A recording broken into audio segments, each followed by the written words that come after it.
दोस्तों, स्वागत है आपका मेरे YouTube चैनल इंग्लिश बाबू पर। और आज मैं फिर हाजिर हूँ आपके साथ एक नई स्टोरी लेकर। और दोस्तों, आज जो स्टोरी मैं आपके लिए लेकर आया हूँ ये एक मॉरल स्टोरी है। बहुत ही प्यारी, मज़ेदार, अच्छी कहानी है।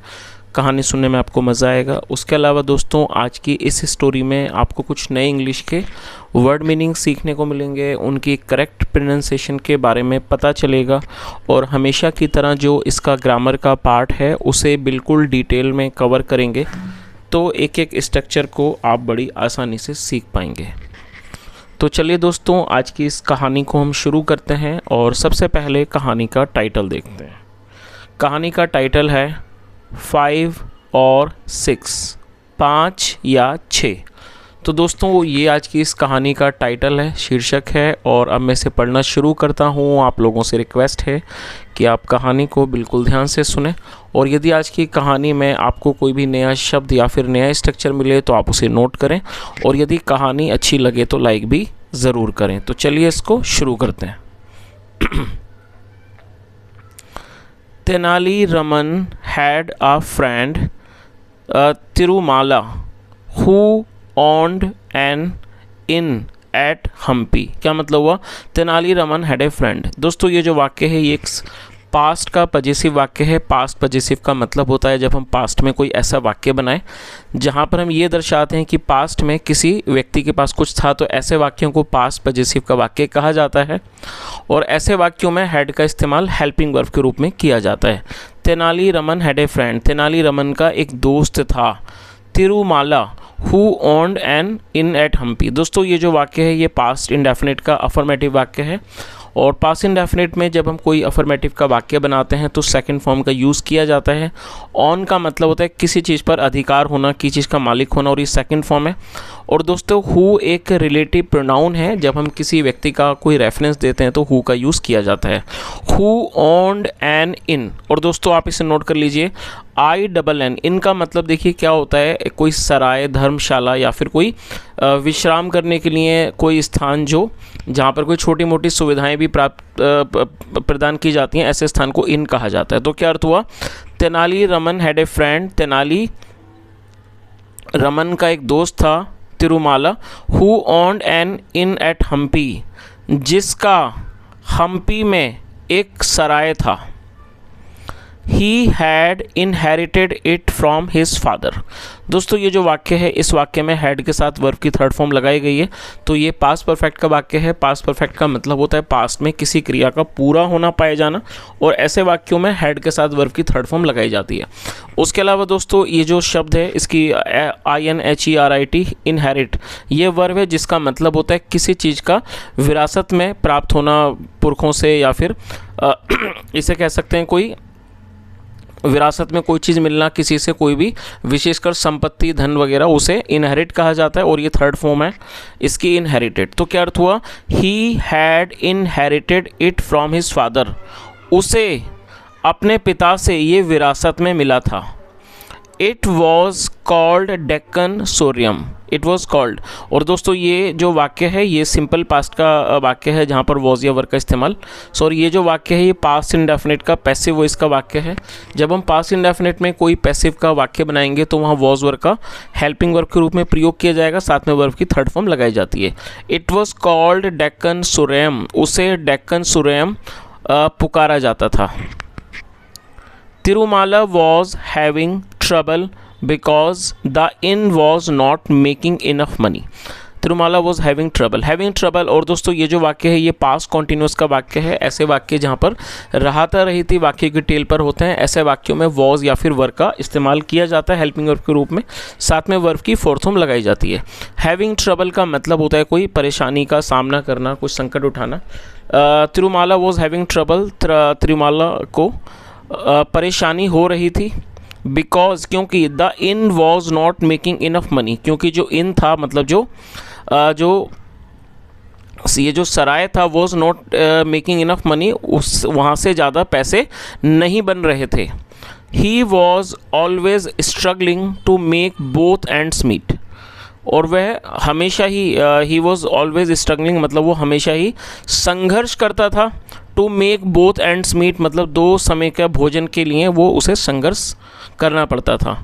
All his efforts seemed to fail, और जो उसके सारे एफर्ट्स थे, एफर्ट्स मतलब प्रयास, सीम्ड टू फेल, सीम मतलब लगना, मतलब वो विफल होते प्रतीत हुए।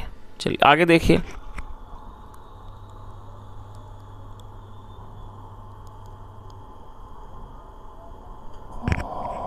One day when he met Tenali Raman he shared his problem with him. One day when he met Tenali Raman. दोस्तों ये जो वाक्य है ये भी एक पास्ट इंडेफिनिट का ही अफर्मेटिव वाक्य है, जहाँ सेकंड फॉर्म लगाई जाती है, मीट मतलब मिलना, सेकंड फॉर्म मेट। एक दिन when he met Tenali Raman, जब वह तेनाली रमन से मिला, he shared his problem with him. Share का मतलब था साझा करना, बांटना। उसने अपनी समस्या को तेनाली रमन के साथ साझा किया। He really was at his wits and was wondering if he should sell off the inn। क्या अर्थ हुआ? He really was at his wits end। दोस्तों विट का मतलब होता है बुद्धि, बुद्धिमानी, और वो मतलब कि वास्तव में, मतलब जो वो अपनी बुद्धिमानी के अंत में था। इसका मतलब हम ये समझ सकते हैं कि वो सोच सोच के एक तरह से थक चुका था, अपनी पूरी बुद्धि का इस्तेमाल कर चुका था।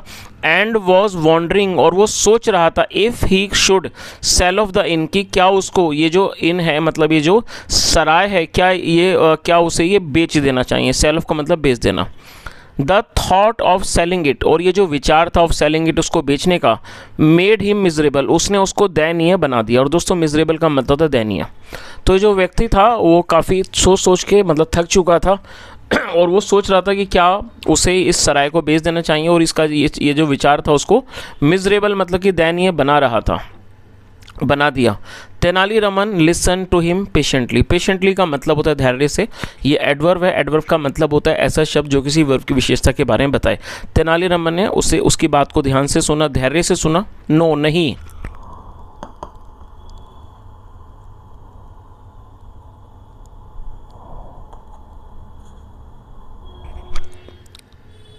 You won't have to sell it, तुम्हें ये नहीं बेचना पड़ेगा।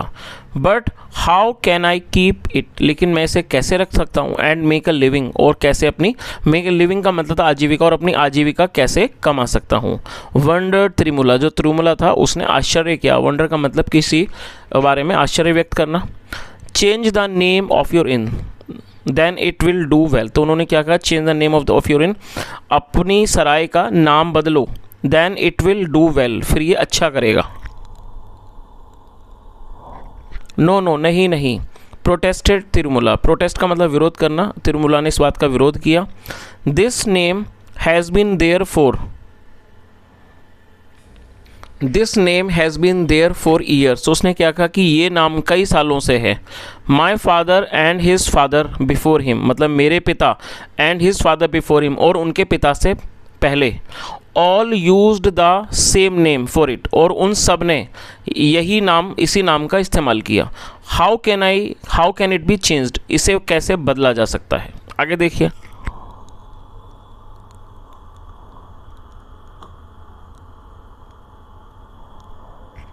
यू वॉन्ट द इन और ओनली इट्स नेम, आज तेनाली रमन, जो तेनाली रमन थे उन्होंने पूछा, यू वॉन्ट द इन और ओनली इट्स नेम, क्या तुम्हें सराय चाहिए या फिर सिर्फ इसका नाम। द इन ऑफ कोर्स, और उसने क्या क्या की, वास्तव में इन चाहिए, इन मतलब कि सराय। विदाउट इट, बिना इसके। What purpose will all name serve, मतलब बिना इसके what purpose will the name serve, की जो नाम है उसका क्या क्या उपयोग होगा, क्या उसका मतलब कि वो क्या वो उपयोग करेगा, मतलब क्या उसका उपयोग होगा इसके बिना। आगे देखिए। गुड, ठीक है। Then you rename your in पंचवानी, फिर उन्होंने क्या कहा कि देन यू रीनेम का मतलब किसी चीज़ का नाम बदल देना, फिर तुम इसका नाम बदल दो, योर इन, अपने इन का, पंचवानी, विच मीन्स, जिसका मतलब है 5 साउंड्स, 5 आवाज़। And hang 6 large bells, hang मतलब टांगना, और 6 बड़ी घंटियाँ टांगो। आउटसाइड, बाहर। Your inn will prosper, prosper का मतलब तरक्की करना, योर इन विल प्रॉस्पर, जो आपका सराय है वो तरक्की करेगा। सैड तेनाली रमन ने कहा, एंड ही वेंट ऑफ, और वो चले गए। चलिए आगे देखिए।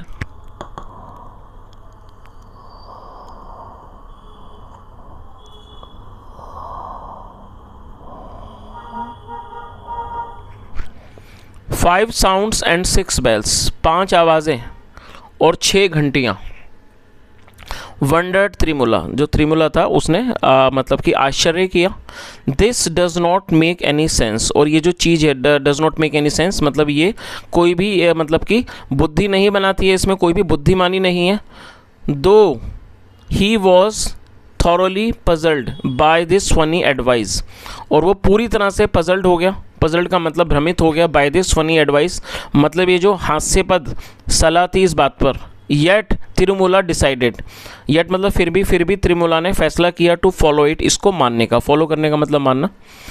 तो पूरी इस तरह से पूरी लाइन का क्या अर्थ निकला कि उसने क्या वो पूरी तरह से जो था वो पजल्ड था बाय दिस, मतलब ये जो फनी एक एडवाइस थी, मतलब ये जो हास्यपद जो सलाह थी इस बात पर, फिर भी उसने फैसला किया कि वो इसको मानेगा। आगे देखिए।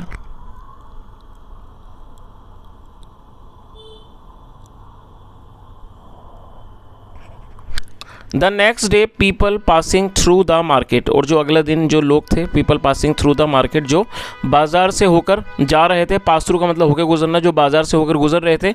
सॉ द इन, उन्होंने इन मतलब इस सराय को देखा। कॉल्ड पंचवानी, पंचवानी नामक सराय को देखा। एंड देन, और फिर काउंटेड 6 बेल्स आउटसाइड, और उन्होंने फिर बाहर लगी हुई जो 6 बेल्स थी, घंटियाँ थी, उसके उन्होंने गिनती की। काउंट मतलब गिनना, और ये सेकंड फॉर्म है। This in keeper must either B foolish और अनएजुकेटेड। क्या अर्थ हुआ? This in keeper, in keeper का मतलब होता है सराय का रखवाला, देखभाल करने वाला। कि ये जो सराय का रखवाला है, मस्ट वो अवश्य ही, आइदर बी फुलिश या वो मूर्ख होगा, और अनएजुकेटेड या फिर वो अनपढ़ होगा। ही कॉल्स इट पंचवानी, वह इसे पंचवानी कहता है। एंड हैंग 6 बेल्स आउटसाइड, और बाहर 6 घंटियाँ टांगता है। I must go and correct him, मुझे अवश्य ही जाना चाहिए और इस चीज़ को करेक्ट करना चाहिए, सही करना चाहिए। Thought one of the persons who saw it, और उनमें से एक आदमी ने सोचा, हु सॉ इट, जिसने इसको देखा। आगे देखिए। He went in to the inn, वह सराय के अंदर गया। और दोस्तों ये भी पास्ट इंडेफिनिट का ही वाक्य है जहाँ पे सेकंड फॉर्म लगाई जाती है। He would tell Tirumala about the mistakes, और वह तिरुमला को इस मिस्टेक की गलती के बारे में बताता। एंड ड्रिंक सम कॉफ़ी और ईट समथिंग देयर, मतलब वो उसकी गलती के बारे में बताता है। एंड ड्रिंक सम कॉफ़ी, और वो कुछ कॉफ़ी पीता, और ईट समथिंग देयर, और या फिर वहाँ पर वो कुछ खाता। एज ए रिजल्ट, परिणाम स्वरूप, Tirumala began to get more customers, जो तिरुमाला था began to get more customers, उसे और ज़्यादा ग्राहक मिलने लगे। एज, क्योंकि more people came to correct him, क्योंकि ज़्यादा लोग उसको सही करने आते। And business at the inn grew briskly, और जो ब्रिस्क मतलब तेज़ी से, और जो व्यापार था इस सराय का ग्रीव ब्रिस्कली, वो तेज़ी से बढ़ा। आगे देखिए। He realised the wisdom of Tenali Raman's advice, realise का मतलब एहसास होना। उसे तेनाली रमन की जो विजडम थी, बुद्धिमानी थी, तेनाली रमन की जो सलाह की जो बुद्धिमानी थी, उसका उसको एहसास हो गया। People love to point out theirs others mistake, और दोस्तों काफ़ी बड़ी बात है, आप इस चीज़ को समझिए जो इस लाइन में कही गई है। मतलब लोगों को पसंद होता है to point out others mistakes, दूसरों की गलतियों को निकालना। And Tenali Raman's trick had worked, और जो तेनाली रमन की जो ट्रिक थी, जो चाल थी, हैड वर्कड, उसने काम किया था। दे केम टू करेक्ट तिरुमला, और वो तिरुमला को करेक्ट करने आते, सही करने आते। And stayed to enjoy the food, और वो वहीं ठहर जाते टू इन्जॉय द फूड, खाने का आनंद लेने के लिए। तिरुमालाज इन वॉज सेव्ड, जो तिरुमला का जो ये सराय था वो बच गया। ही ब्लेस्ड तेनाली रमन, उसने तेनाली रमन को आशीर्वाद दिया। As he went to his house, जब वह उनके घर गया। टू थैंक हिम, उनको धन्यवाद कहने।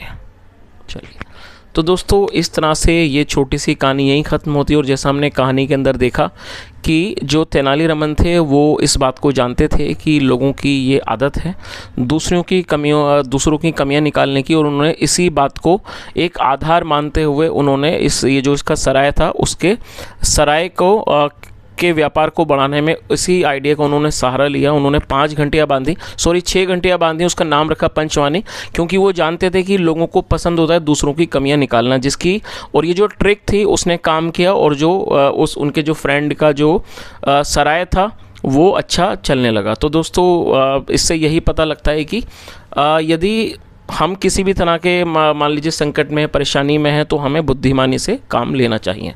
तो दोस्तों ये आज की छोटी सी कहानी थी। यदि आपको अच्छी लगी हो, मेरा पढ़ाने का प्रयास भी आपको अच्छा लगा हो, तो आपसे रिक्वेस्ट है वीडियो को लाइक करें, शेयर करें, चैनल को ज़रूर सब्सक्राइब करें। कोई भी सुझाव हो तो कमेंट में ज़रूर बताएं। यहाँ तक सुनने के लिए thank you so much. Have a nice day and bye.